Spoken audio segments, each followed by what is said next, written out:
Zimbabwe's incoming leader, Emmerson Mnangagwa, has hailed a new and unfolding democracy after returning from exile to replace Robert Mugabe. He also vowed to create jobs in the country. He told a cheering crowd in Harare, "We want to grow our economy, we want peace, we want jobs, jobs, jobs." Mr. Mnangagwa, who fled to South Africa 2 weeks ago, is to be made the new president on Friday. His dismissal led the ruling party and the military to intervene and force an end to Mr. Mugabe's 37-year-long rule.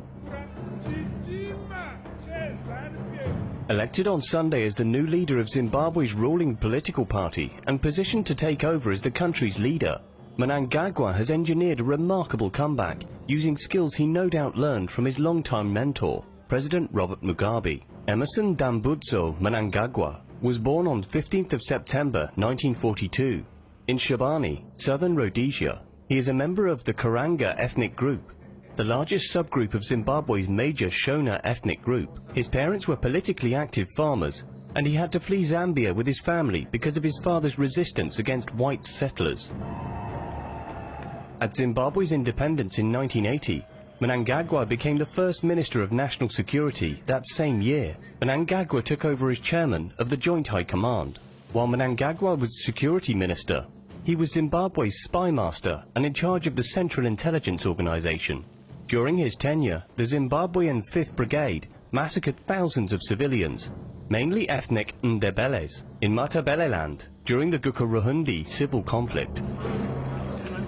Mnangagwa denied that he had any role in this and blamed the army for the deaths. However, his intelligence agency worked with the army to suppress Joshua Nkomo's Zimbabwe African People's Union during the conflict. Despite the Unity Accord which ended the conflict and merged Mugabe's Zimbabwe African National Union and Nkomo's ZAPU to form ZANU-PF, Mnangagwa is still disliked in Matabeleland.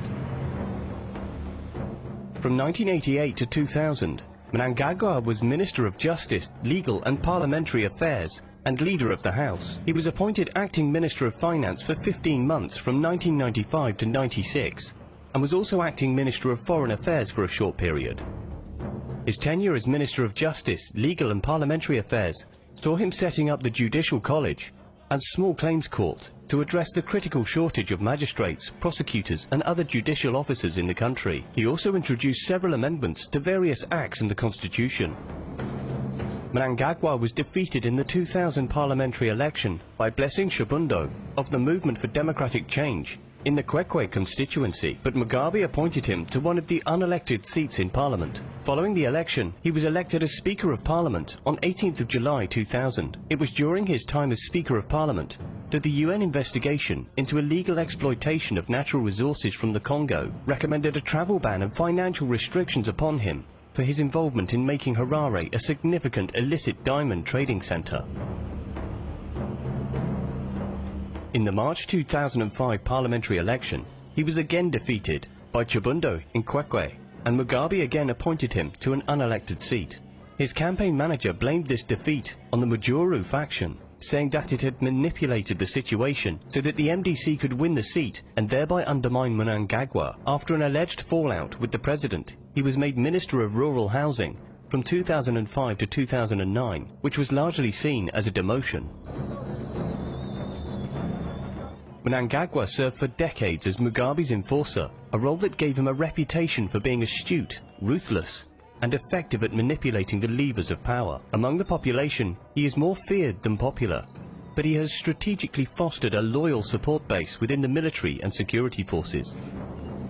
A leading government figure since Zimbabwe's independence in 1980, he became Vice President in 2014 and is so widely known as the Crocodile that his supporters are called Team Lacoste for the brand's crocodile logo. The 75-year-old is smart and skillful, but will he be a panacea for Zimbabwe's problems? Will he bring good governance and economic management? Now it is time to wait and see.